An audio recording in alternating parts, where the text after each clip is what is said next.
Coming up on this episode of Inside the Epicenter. It's time. And we love the Palestinians and we support their cause, but they won't even talk. And it's been 74 years. We can't wait forever. We're going to make peace on our own, and we hope it'll warm up the situation and that they'll come around at some point. Ladies and gentlemen, please welcome Joel Rosenberg. Good evening.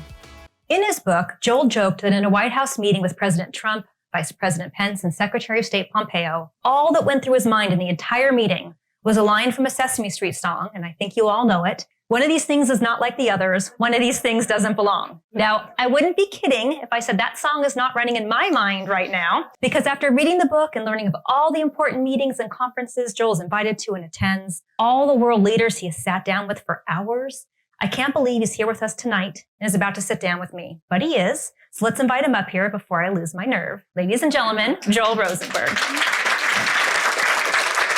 The first question I want to ask, and I apologize because I'm probably going to say every single person's name mispronounced incorrectly. But Yusuf Al-Otaiba, right? The United Arab Emirates ambassador to the United States. He asked you why you have such an interest in the Arab world. Why do you? Yeah, well, Melissa, first of all, thank you. I'm so honored to be here and to be back. Look, part of it is I was never raised to hate Muslims or Arabs, so that's good. I'm from a Jewish background on my father's side. My mom's not Jewish. By faith, we're evangelicals, believers in Jesus as Messiah. And of course, because of my Jewish name and my Jewish heritage, then obviously I focus there. But you can't focus too long on your Jewish heritage and the nation of Israel, either from a historical perspective or from a faith perspective, without thinking, well, how do we interact with an Arab Muslim world that is not exactly happy that Israel exists? And that intrigued me, certainly as academically, but by God's grace, we began to meet various Arab Christians initially that we just found fascinating, and we wanted to get to know them, and we were intrigued by them, and they were very gracious to us, my wife and me, to teach us what was happening in the region from their perspective. That helped a lot. Also, my brother-in-law, Lynn's sister's husband, is Lebanese. So he was born and raised in Beirut during the Civil War of the 1970s. That's where he grew up. And so you think, wow, this is an interesting family that has a Jewish background, but also has now a Lebanese Arab evangelical. Then one of my sons, our oldest, married a lovely California girl that he met in college out here, who's from an Egyptian background on her dad's side and a Syrian background on her mom's side. So wow, you can imagine what that wedding was like. Fortunately, it was peaceful, but no cake throwing. But anyway, we find it fascinating, and of course, not every Arab would want to meet me, but those who do, I'm fascinated. And even if they disagree with me entirely on everything, as long as they're not going to kill me, I'm interested in learning. Well, which really leads to my next question, because I felt that every chapter I read, and the farther and farther I got in the book, I had the same question over and over again. How are you, and I don't take any offense to this, but how are you able to have all of these one-on-one, personal, intimate, long one-on-one meetings when seemingly no one else can? Well, God has a sense of humor, Melissa. I'm not sure if I can actually answer that question. It doesn't make sense. We were talking about it on in the green room before coming out here. I get the fact that President Ronald Reagan met with Arab leaders, Israeli leaders, all kinds of leaders. And I get that people on your board, Steve Forbes, Peggy Noonan, Paul Ryan, of course they meet with these people. Why me? I'm a failed political consultant. Everyone I ever worked for lost in politics, including Steve Forbes. I helped him lose 2 presidential campaigns and about $70 million of his 5 daughters' inheritance money. So that didn't, go anywhere. I think I was introduced as Dr. Rosenberg. I'm not. I'm a Jewish guy who didn't get the doctor gene. I didn't get the financial gene. It doesn't really make sense. I think that 2 things are true, though. Becoming a political thriller writer was not the obvious route to go meet leaders, but that wasn't my intention. My intention wasn't go meet Arab kings and sultans and crown princes. I wanted to write great political thrillers because I didn't know how to do anything else, clearly. And what happened is over time, When you write your first novel, you just want your mother to be able to find it at a bookstore within 100 miles of her house. That's your objective. Yes, you'd love to be a New York Times bestseller, but let's just let mom and dad find the book first. But what happened as 5 million got sold over time, lots of interesting people were reading them. And some of them were future secretaries of state, future vice presidents, future CIA directors, or formers. And then an Arab king read one, and that changed everything. Interesting. So jumping more into your book, and you talk a lot about ISIS and Muslim Brotherhood. If you look at the Middle East as a whole, how many do you think back the Muslim Brotherhood and ISIS versus how many actually really do want peace? It's a very small percentage of Muslims who would be classified as radical Islamists. Okay, there's been an enormous amount of studies, enormous amount of research, particularly polling, but also focus groups in almost every Muslim country over the last 20 years since 9/11, trying to understand Muslim attitudes on a wide range of issues, but certainly on, do they agree that violence is okay to accomplish their political or theological objectives? And I think immediately after 9/11, lots of Americans angry, scared, horrified, felt the Muslim world just all hated us. And it was an understandable but wrong overreaction to think Muslims are evil. Now, I disagree with a Muslim theologically, but what the data tell us is really interesting. 90+% of Muslims do not believe that you can or should use violence to accomplish their political or theological objectives, 90%. But depending on the country, depending on the time and the moment, somewhere between 7 and 10% of Muslims will tell you, yes, I support suicide bombing if this, that, or the other thing, or I support whatever. That's a problem. It doesn't mean that all 7 to 10% will commit violence, but this is the pool from which the radical Islamist terrorist organizations and states recruit. Okay? Now you say, okay, so the vast majority of Muslims are nonviolent. True. And that's good. That's very good. The problem is 10% of a world of 1.8 billion Muslims is 180 million people, give or take. So then you got a problem, because now you're like, if all those groups moved to their own country and started their own country called the Islamic Republic of Radicalistan, let's just say, that's the 9th largest country in the world. Okay, that's larger than Russia. That's more than half the size of the population of the United States. That's a problem. So the truth is, it's accurate to say the vast majority of Muslims are not violent, but that's not the main relevant point. The main relevant point is you have this pool, and from that pool, the terrorists are recruiting. And that's why in Afghanistan, after 20 years, like how long did it take us to beat the Nazis and Imperial Japan? But Afghanistan went on and on and on and on. Why? Because they're continuing to recruit from a very significant pool. And understanding that, not being an Islamophobic person, but understanding accurately the threat is the great challenge, both for policymakers and for people. And it's one of the reasons I wrote Enemies and Allies, because that's not only confusing, but it's also changing. Countries that were considered enemies or at least not allies are in the midst of tectonic change where we have to reevaluate, are they the good guys or the bad guys? And some countries are going the other way. Turkey, for example, but we'll see if we get there. Yeah, it's some of my questions. But talking about the threats and trying to finish this thread, in your meeting with Egyptian President El-Sisi, he said that Iranian leaders have a death wish. In your book, you said, he said, American military might is incomparable, but Iran might push you to use unconventional weapons to stop them from doing the same. Can you discuss the viability of Iran making and actually using nuclear bombs? Yeah. Well, it's interesting that we're meeting today on November 30th of 2021, because yesterday was significant for two reasons. The first, it was the 74th anniversary of the UN partition plan vote, in which the United Nations voted overwhelmingly, decisively, that the Jewish people should have a state in what was then mandated Palestine. And Israelis were very happy. There weren't Israelis yet, but Jews were very happy worldwide. Wow, the world just said, yes, we can have a state. November 29th, 1947.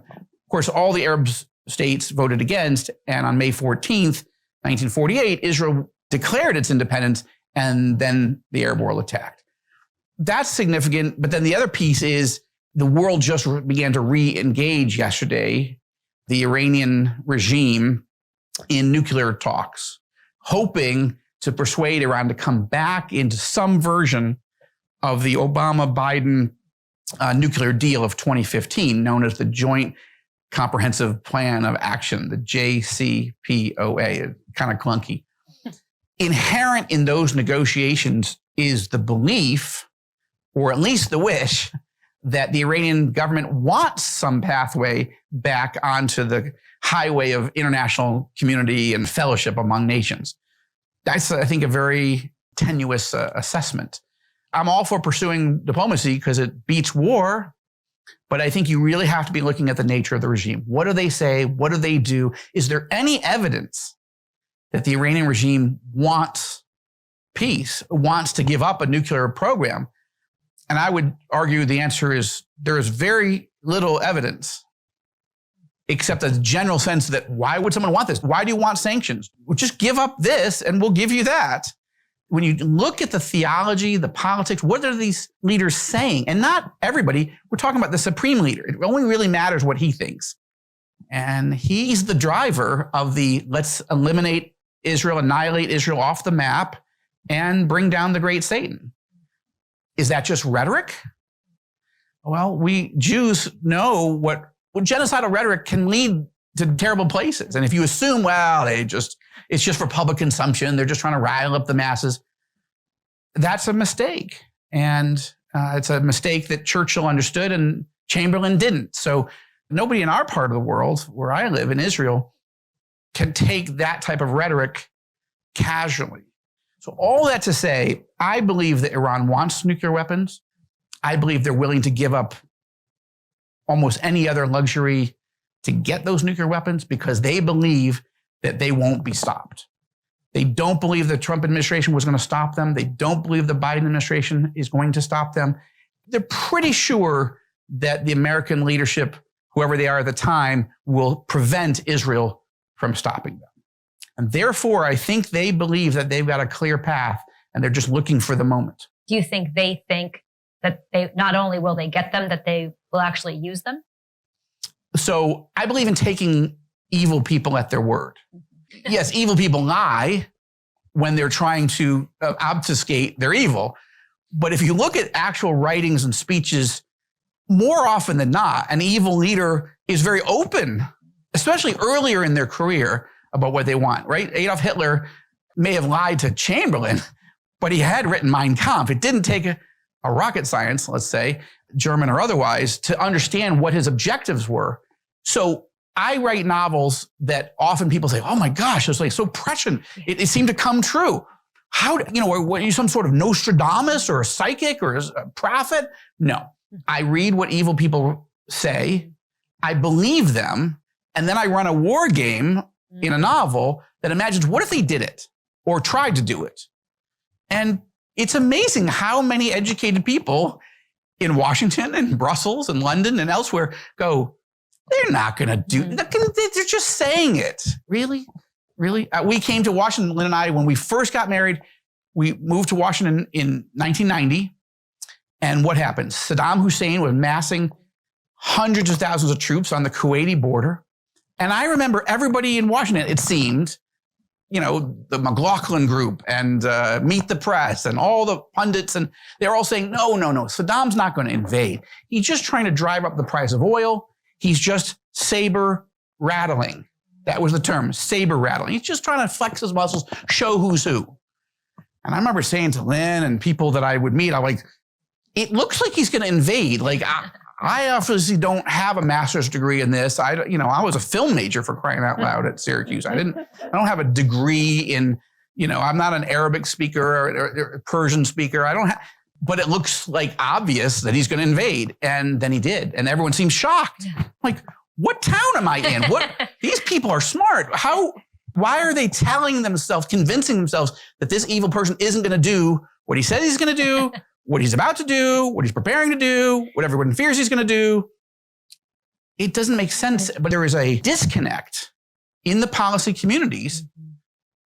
And I don't know what degree you have to get to totally unhook your brain and go, what's obvious isn't true. But that's a dangerous way to govern. And speaking about the change you referred to a little bit ago, what do you think motivated President Trump to work with these Middle East countries that previous administrations had not? Well, it was fascinating to report that, to study that, to ask everybody in the administration, including himself, why he was doing what he was doing and how he was doing it. And this book is the first book, it's the only book at the moment that it tells the inside story of how the Abraham Accords came about. Of course, the Abraham Accords being these historic peace agreements between Israel and the United Arab Emirates, Bahrain, Morocco, and Sudan. The bottom line, the simplest way to put it is President Trump decided to pursue the George Costanza doctrine of international public policy. Okay, so any of those Seinfeld people, I was hearing some reaction. So there's an episode of the Seinfeld where George Costanza's life is such a ruin, and we all know it by the time this episode comes up. Every decision that he makes is wrong. And he finally realizes it. And Jerry is sort of playing with him. He says, well, if every decision you make is wrong, then the opposite would have to be right. And George's like, that's right, that's true. So instead of tuna salad on rye, why don't you have chicken salad on, white bread or whatever it was? It works out for George in that episode. Basically, Trump, with no national security experience whatsoever, no foreign policy experience whatsoever, said, why do we think that pursuing peace talks with the Palestinians or any other Arab country, the way it's been done for the last quarter century, is going to create a different result? I don't see it in business. I don't see it in life. Why would we go down that road? Maybe we should throw out the playbook and do the exact opposite. Now, around him were people who were very skilled, of course. Mike Pompeo at that time, CIA director, Mike Pence, vice president, Nikki Haley at the UN, and a whole wonderful, very smart and experienced team. What they told the president and his team, Jared Kushner and others, is, listen, what if we close the gap of our relationship with Israel, sell them more weapons, move the embassy to Jerusalem, all the things that would tell the rest of the Arab world, listen, we are never, ever breaking with Israel. But we love you and want to work with you too. But you just have to know this is not a question. We're not asking ourselves as a sovereign country where our embassy is going to be anymore. That was a law passed in 1995. It's been, many decades. We're moving the embassy. That's it. And everybody in Washington nearly told the president that's going to blow up the region and destroy any chances of peace. John Kerry famously said at the Brookings Institution, I know there's people who say that you can do all these things and then, forget the Palestinians and try to make peace between Israel and the outside Arab states first. And he says, I'm telling you, it's never going to happen. No, no, no, no. 4 no's. United Arab Emirates, Bahrain, Sudan, and Morocco. So it was the exact opposite. And I think it's a fascinating story of how did they get to that point and why did it work? It mainly worked, I won't go on and on, but because I did write a book about it, but it worked because Trump and his team assessed accurately a fundamental change in the region. They could see things that the other side had locked into a certain set of paradigms that they couldn't get out of. Maybe the other side thought it was true for many decades, but when it didn't work, they didn't reassess their own assumptions. Trump team did. Trump insisted that they do it, and they were right. I mean, why they couldn't win a Nobel Peace Prize for it says something more about the Nobel Peace Prize than about that team. But all of those leaders, including the leaders of all those other countries, deserved a Nobel Peace Prize. And it really cheapened, maybe I think forever devalued the honor of a Nobel Peace Prize if you can't win it for making peace. A lovely couple that are journalists won it. They seem like nice people. I'm for good journalism. But if you make peace between Arabs and Israelis, that doesn't count in this new world. To go back to Seinfeld, it's the bizarro world, Up is down, down is up. But speaking of those 4 countries, do you think lasting peace is possible? Well, lasting how long? I mean, when the Messiah comes, we'll have peace. Until then, there's going to be wars and rumors of wars. Of those, I would say I'm most skeptical of the Sudan agreement with Israel, but Sudan is trying to figure out its way in the world. And they did pay $300 million plus in reparations to the United States for terrorist attacks that they'd committed. It'll go to the people whose families were affected. And they've made a number of changes that got them off the U.S. terror list. So that's good. It's a troubled country, and I'm not convinced that it's going to stick. But the other 3 countries, I fundamentally believe that it's time to welcome Israel into the neighborhood. I go back to that point 74 years ago yesterday. The Arab world unanimously said, absolutely not. The Jews have no place here. We're not going to countenance a Jewish state. And where are we today? Egypt has made peace. Jordan has made peace, and these others. And I think these are real. And I've sat with these leaders for hours, and I've listened to them, and I've pressed them from not just me, but the evangelical leaders that I brought with me. We press them from every direction to try to understand, is this real?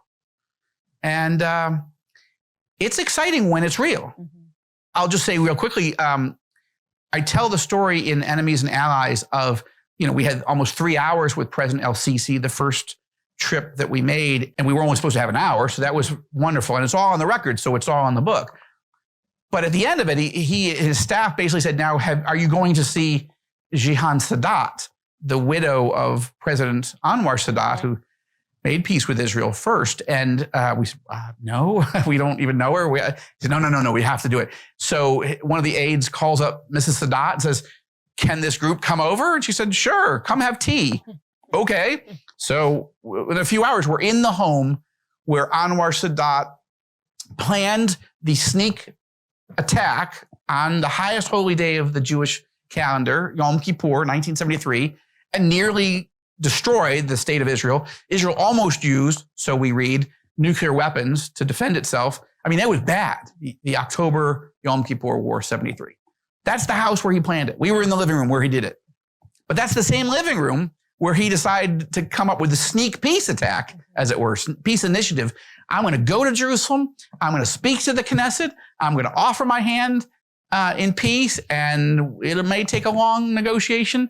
And, the one thing, in my view, I'll say it here at the Reagan Library, that I think President Jimmy Carter gets great credit for as a president, as a peanut farmer, as a Baptist. Look, a Sunday school teacher, he somehow got these 2 leaders together, Anwar Sadat and Menachem Begin, to make peace, but it's because they wanted to. Mm-hmm. You can't help someone make peace if they don't want to. Mm-hmm. These 2 men had made the decision, it's time, but I'm going to go, like anybody in the bazaar or the shuk in the Middle East, you don't just take the first price. You have to haggle, mm-hmm. and those guys haggled a lot.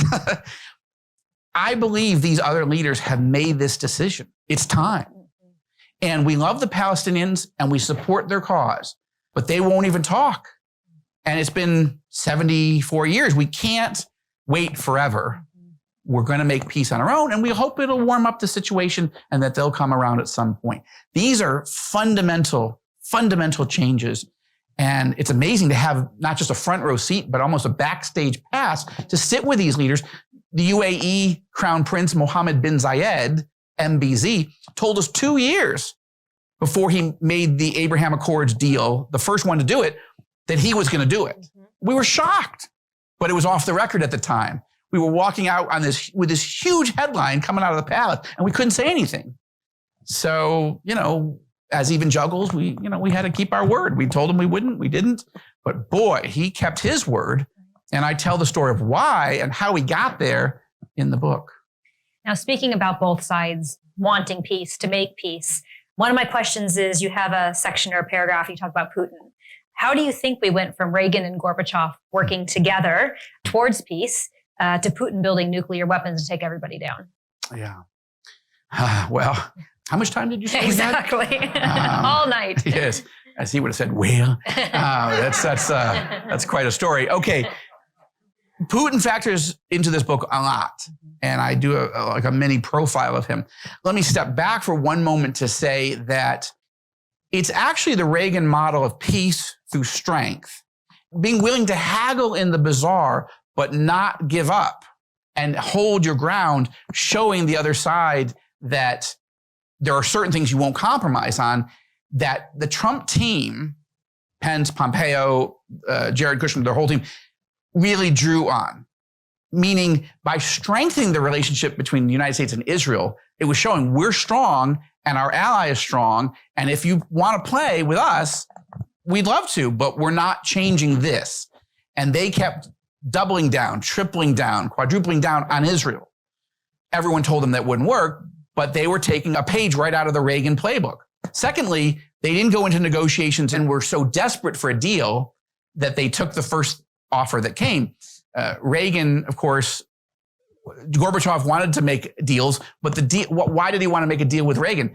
So that Reagan would give up movements of putting new nuclear weapons in Europe, increasing U.S. economic power, a missile defense system, which, by the way, everyone said was crazy, Star Wars. I've been saved by Israeli-American technology that has shot down missiles right over my head. That what he dreamed, I've been saved by. So that's pretty cool. So all that actually played a key role. The Reagan playbook with the Soviets played into the Trump approach to the Middle East. But Putin is one of the great tragic errors of the post-Reagan Gorbachev success. Okay, Gorbachev had fundamentally decided we can't beat the Americans, but maybe we can game them and slow them down. And in the end, he didn't have a good hand, and Reagan did. And I don't think Gorbachev meant to unravel the entire Soviet Union, but he did want peace, and he knew he couldn't win. So it was almost inevitable at that point. But then Boris Yeltsin rose, and that seemed very promising until Boris Yeltsin handed the keys to the kingdom to the head of the KGB. Mm. And now you're like, that sounds like a Rosenberg novel, except I hadn't written any yet. But when you basically put Michael Corleone in charge of your country, things are going to go badly. And I describe Putin as, there's really two ways to assess him. He either is a czar or thinks of himself as a czar, meaning part of like a divine ruler for Russia who is not part of a democracy. He's an authoritarian dictator, and everybody ought to bow down to him because he's God's man. And I think that's a fair way to read the way he acts. But there's another way, and that is the Godfather scenario, that he's really a mafia boss at his heart. And he's trying to amass power, and he's trying to amass wealth, and he's got bad cards. But he does have nuclear weapons, and he does have a world unwilling to confront him. So he plays those cards, and right now we're on the verge of a possible Russian invasion of Ukraine. Do we think that the Biden administration is going to stop him? We do not. We do think NATO is going to come to the rescue? No, I don't think so. So Putin knows that if he goes there, might be messy, but no one's going to stop him. I wrote a political thriller a few years ago called The Kremlin Conspiracy, in which a Putin-esque, let's just say, a Putin-esque leader is plotting to attack and seize 3 Baltic states, right? Estonia, Latvia, Lithuania, thinking that he could capture them. They're small, 96 hours he could do it. But this Russian dictator, similar to Putin, thinks, his advisor is saying, that's crazy, that's NATO, they'll go to war with you. He says, really? You think they're going to go to war with me for Estonia? Most people don't know where it is. They're not going to do that. And once I grab it, 1, 2, or 3, that's the end of NATO. You can't have Article 5 where everybody comes to their defense if nobody comes to their defense. And that would be the end of the alliance. And that was a chilling premise for a novel, but I think it's realistic. So all that to say, I consider Putin Tsar Putin, but I also see him as Michael Corleone. He's not Vito Corleone, aging, infirm, ready to leave this world. He's not Sonny Corleone, rash and impulsive, getting himself killed at the toll booth. He's not Fredo, right? He's not dim-witted. He's a cold, calculating killer. He's Michael Corleone. And Washington ought to realize that, and Brussels, and Berlin, because we've got a monster. and he's nuclear armed, and he's arming all of our worst enemies, including Iran. I wish that were fiction, but unfortunately it's not. Something to sit with. This is Carl Muller, Executive Director of the Joshua Fund. Scripture tells us that the prayer of a righteous person is powerful and effective. Would you take a moment right now to pray for our staff at the Joshua Fund as they work to bless Israel and her neighbors in the name of Jesus? We're in a battle against the evil one, and your prayers make all the difference. Just so there's time for the audience to ask questions, but I will be honest, there's about 8 questions in this question. But in reading your book, I felt like I couldn't not ask this question. I feel like because your book talks about it, we do need to talk about the murder of Washington Post columnist Jamal Khashoggi. Yes. So here's my 9,000 questions in this question. Okay. So do you and your delegation ever fear for your lives when you're in these countries that in some cases Christian delegations have never been in? Not even mentioning your Jewish roots. You're in Jewish roots in these countries. And after meeting Mohammed bin Salman, what do you think his role really was in his death? A little bit of context for people who haven't read the book. I'm so grateful that you have and had me come anyway. So we were invited by the Crown Prince of Saudi Arabia, Mohammed bin Salman, MBS, to visit him. We were invited in the summer of 2018. At the time, he was on a global tour to promote his Vision 2030 reforms, and he was getting a lot of great press. He really was, mixing things up, allowing women to drive, allowing women to go to soccer games, big sweeping economic and social reforms. Now, with Saudi Arabia, there's a lot to do to change, but these were big reforms and they had never been done, and this was a big deal. And so we were invited, and it was interesting because when we were invited to spend time with Sisi in Egypt and King Abdullah in Jordan, that was very special and very interesting. But let's remember, both of those countries have peace with Israel. For them to invite me, a Jewish evangelical Israeli with 2 sons who've served in the Israeli army, to come to the United Arab Emirates, to come to Saudi Arabia, was a big deal because they didn't have peace with Israel. So we said yes. And then I was told by the foreign minister of Saudi Arabia, Adel Al-Jubeir, when we met in New York in the fall of 2018, he said, do you realize, Joel, that you're the first Christian delegation in the 300-year history of the Saud family controlling so much of the peninsula ever invited into the palace, ever? I said, no, I didn't realize that. I said, we were honored. Now, what happened? We were supposed to arrive in Saudi Arabia, I believe, on October 30th. But what happened on October 2nd? This is when the news began to leak that Washington Post columnist, Saudi dissident Jamal Khashoggi had disappeared. And then macabre rumors coming out in the Turkish media that he'd been butchered inside a Saudi consulate in Turkey. It was so fantastical. It just seemed that how could that even possibly be? But it be. I mean, it happened. And as that month unfolded, of course, a global firestorm. How in the world could this happen? It was so horrible. It's reprehensible, just sickening. Now, do you go or do you not go? Okay. You're the first Christian leaders in 300 years to be invited. There's not a single church that is allowed to operate on Saudi territory. We want to talk about that. We want to talk about how Christians are treated in Saudi Arabia. We want to talk about religious freedom issues. We want to talk about human rights issues. We want to talk about, will the Saudis make peace with Israel? How do the Saudis see Iran? And particularly the supreme leader, Ayatollah Khamenei. There's a lot of topics that we want to talk about, as well as Vision 2030 and all the things they want to talk about. If we don't go, it makes sense. We're not being complicit. We're not giving a fig leaf to this. We're not turning a blind eye. However, if we don't go, we've just become judge and jury. We don't know. Did he order it? Did he know? It was a real moral challenge. And by the way, when we decided that we should keep our word, we went on the principle that we said we would. He's still keeping the invitation open. Everybody's leaving. We were literally well, not literally, we were figuratively going up a one-way street against traffic. Business leaders were leaving. No American senators were going. We decided to go because we were afraid that we would end up closing a door on a conversation that had to happen. But you walk into that room in the palace and you're not thinking, ooh, I'm in a palace, I'm in a motorcade. You're thinking, am I walking into a misunderstood and maligned world leader? Or are you walking in on the director of the Texas Chainsaw Massacre? Okay. I don't think we feared for our lives really, because we figured you send 10 American Christians into the palace, America's going to go to war if we don't come out. We didn't really think that was a thing. But you can't walk in there and go, let's talk about Vision 2030. Let's talk about churches.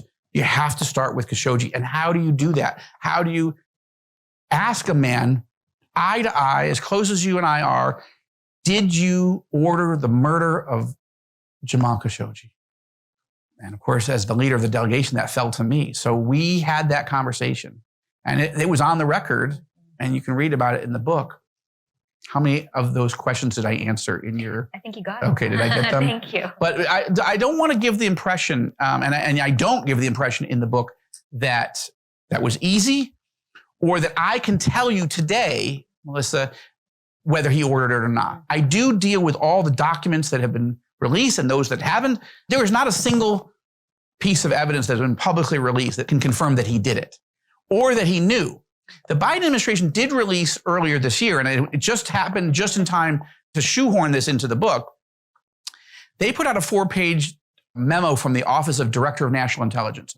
And they basically, in page 1, condemn MBS as he knew he did it. Whether he formally did it or he sent them to do it and it happened, okay. But by the last page, they have a list of all these Saudis that were involved in the operation. And the text says, I quote it in the text says, U.S. intelligence cannot determine whether these folks knew that their actions would result in the death of Jamal Khashoggi. Whoa, wait a minute, whoa. If on page 1 you say he's guilty, and on page 4 you say, I don't know if the people that did it knew that that's what was going to happen, that does not jive. Now, maybe there's some piece of information that we don't know, but look, he may have done it. I say he may have done it, and it's a horrible thing to spend time in a room with someone who may have done that.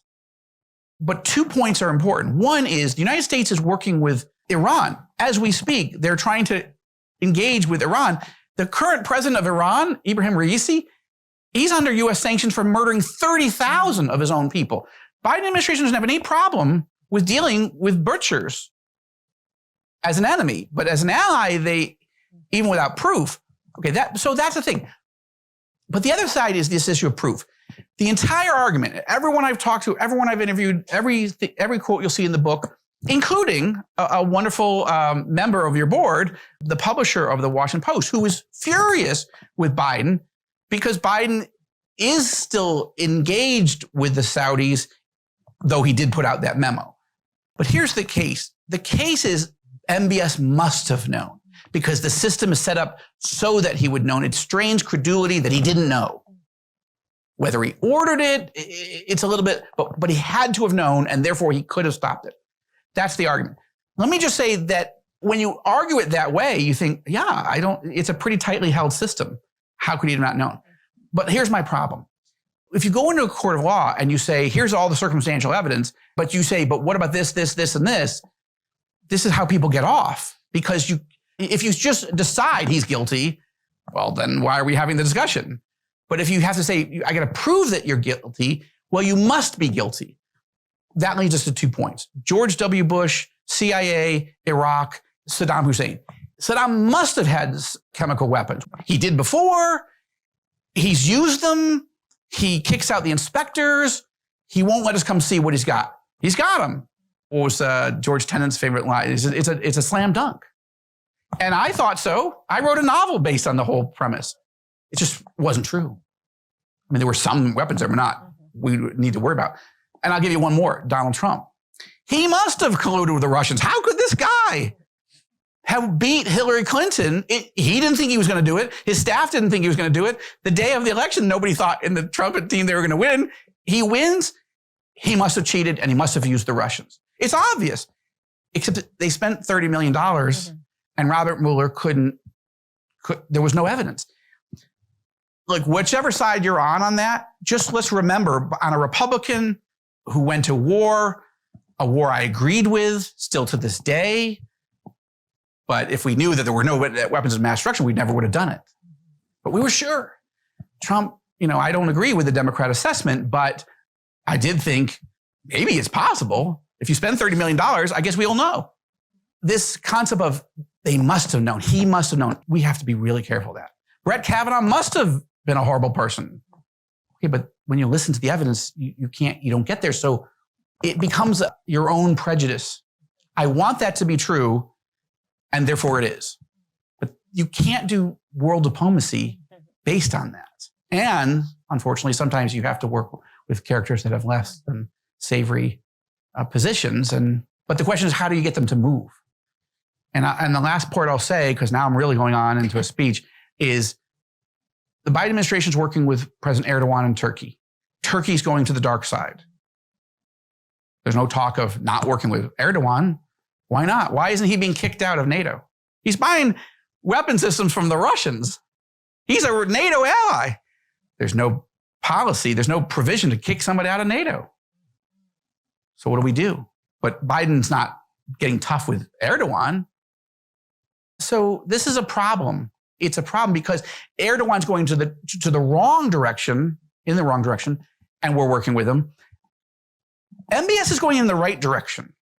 Not if he ordered that murder, but in every other area, well, a vast majority of domestic issues, he is taking Saudi Arabia into a new world. It's the world we want. So how do you not work with him? It's a very difficult situation, and it's way above my pay grade, but I got to sit with him. And this is the only book ever published that MBS speaks to the author. The Wall Street Journal published a book, entire biography of MBS. 2 reporters never met him.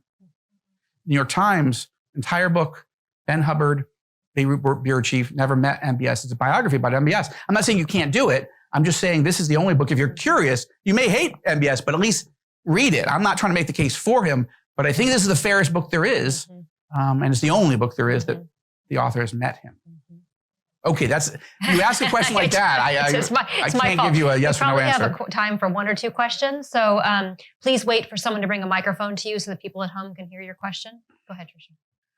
Yes, thank you for coming tonight. We appreciate it. Oh, thank you for coming. And my question is how big of a threat is Hezbollah to Israel at this point in time?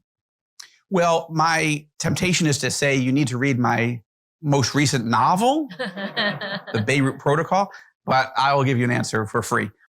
Hezbollah is the Iranian-trained, backed, funded, armed terrorist organization from Iran. It is a wholly owned subsidiary of the Islamic Republic of Iran, okay? And it controls almost all of Lebanon, okay? It is the forward operating base for the Iranian regime.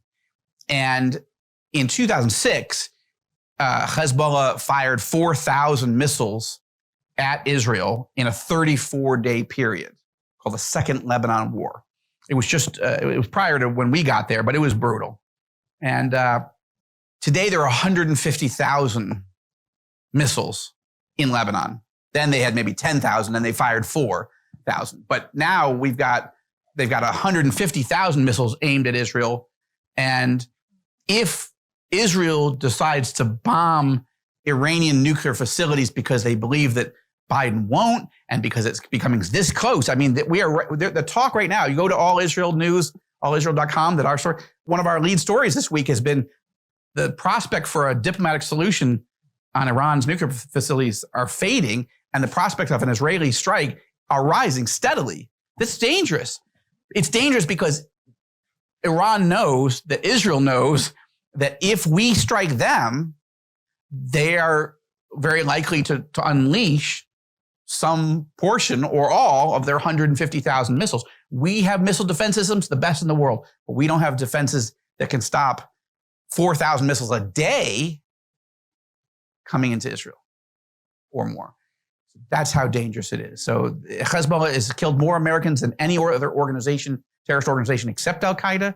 And they hate us and they hate Israel. And they are, again, a wholly owned subsidiary of Iran. They're Iran's right arm. Good evening. Thank you again for coming. I've read your book. It's outstanding. So I want to ask you a follow-up. Thank you for reading it and coming anyway. That's so kind. I want to ask a follow-up question to the last time you were here. What's the latest on Bibi? On Bibi Netanyahu. Well, again, a great year to have a new website. We launched All Israel News and All Arab News in September of 2020. And wow, what a crazy year. Benjamin Bibi Netanyahu is the longest serving prime minister in the history of Israel, longer than our founder, David Ben-Gurion, out of office. He's now in the opposition. I just saw him a couple weeks ago at an event. A fist bumped him. We can't really shake hands in the COVID era, but asked him if he was upset for not winning a Nobel Peace Prize. He goes, it's totally devalued. I wouldn't want to win a Nobel Peace Prize now. But the point is, he's out. He's in the opposition and he's under trial on 3 entirely different corruption cases. I don't take a position that he's guilty. I consider him innocent until proven guilty, as I do in every area of life. But politically, it became a huge problem for him. So he's gone. So what a year. Like Netanyahu's gone, Trump's gone. Naftali Bennett is the new prime minister, the youngest in the history of Israel. Nobody almost knows who he is outside of Israel. Joe Biden is the oldest president in the history of the United States. It's just a lot of topsy-turviness, and it's great for journalism. And it's challenging to understand how it all works together. And I think there's a lot of confidence in Netanyahu in handling Iran, the Iran threat. That's one of his greatest strengths. Nobody's quite sure how Naftali Bennett's going to do it. He's young, he's 49. He was a former defense minister and served in special forces. So it's not like he's a newbie, but still, is he going to go to war with Iran? Those are big question marks. We have time for one more. Let's take it from this side with Montana. The man that was killed in Turkey, why was he killed? Oh, you're talking about Jamal Khashoggi. Okay, because I was also thinking there was an evangelical pastor that was detained in prison for 2 years. I interviewed him, Andrew Brunson, for the book. Well, I go through the best as we can tell what the reasoning was. There was no question that somebody in the Saudi government wanted this guy at least captured. But they did send people on that team that could dismember a body. This is where you say, if this is not premeditated, they certainly were taking every preparation in case they wanted to kill him, right? So that's a huge problem. And that's why there are Saudis in prison right now and should be forever. Jamal Khashoggi had emerged as the most influential dissident and deepest, sharpest critic of the Saudi government with the highest level of credibility because he'd once worked for the Saudi government. He worked in the Saudi embassy in Washington. He was close to senior leadership in the royal family. So he wasn't just a guy with a typewriter. He was a Saudi at a very high level. What's interesting is not a lot of reporters have looked carefully at, or people have looked carefully at, what would have been the reason that the Saudis would have done it, at least to bring him back for questioning or arrest, okay? Now, that's a different system than ours, so I can't compare those, but set aside the murder for a moment. Why do they even want to get him? And what's interesting is when you do go look at the Washington Post coverage, New York Times coverage, others, David Ignatius wrote a fascinating series of articles, and he's one of the most respected Washington Post columnists. And what's interesting is they all knew Khashoggi really well. That's why it was so painful, among other reasons. But I mean, this was personal to the American press. They knew this guy. But also they explained he was a Muslim Brotherhood member. He was definitely an Islamist, was close, personal friends with Osama bin Laden. Interviewed him, met with him, had his picture taken with him in Afghanistan. Now, Khashoggi would make the case that he broke with bin Laden.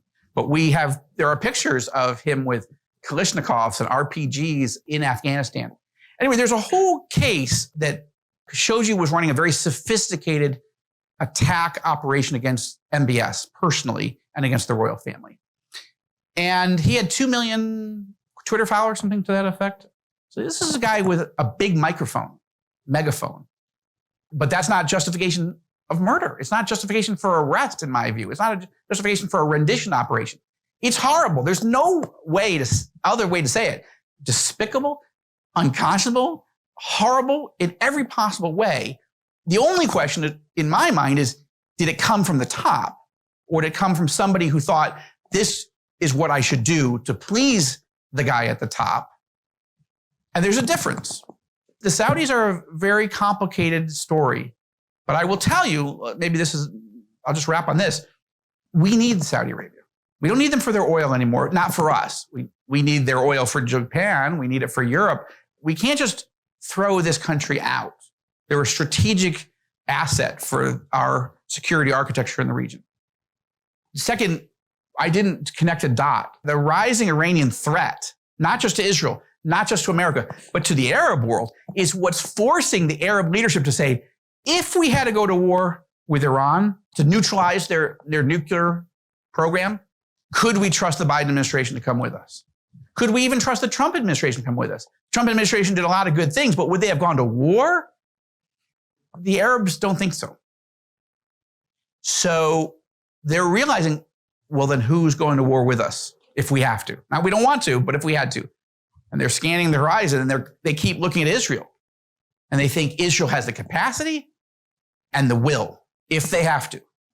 And they think, maybe we've miscalculated the role of the Israelis in this region. Maybe they're our friends and not our enemies. Maybe they're our allies and not our enemies. And it's causing a fundamental reassessment in the Arab world. And they're going, we need to team up with them, not just militarily, but economically. We have money, they have technology. It's a match made in heaven. Why aren't we doing this? Well, we need to change. We need to change everything.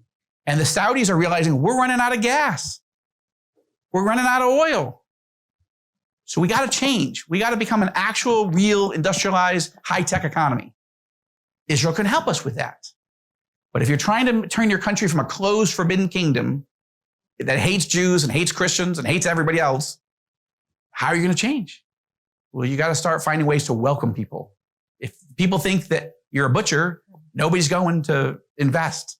And they might go to invest. One guy might fly into Riyadh and sign $1 billion deal with MBS. But when he gets home, well, let's say it's a woman. She's a CEO. She gets home and her husband's like, are you freaking insane? You can't make a deal with that guy. You can't. No. Or the board says, no, we're not doing that deal. If nobody will do deals with Saudi, then they've got a huge problem. And even if they do the deals, if no tourists come, if you want to change your economy off of oil, what do you need? You need technology, you need trade, you need tourism. Who's come to Saudi Arabia? If they feel like it's a dangerous place, an evil place, a barbaric place, you got to change everything. That's why they invited us to say, hey, we're trying. It's not enough. They got a lot more to do. But this book takes you into why they're doing what they're doing, and then you be the judge. Do you believe them? Do you not believe them? But the key is to go listen to evil leaders and good leaders and to leaders you're not sure about. You come listen to the Reagan doctrine, you look at his history, you say, then you can make your assessment. I'm a fan. But I was raised in a Democrat house, so it took me a while.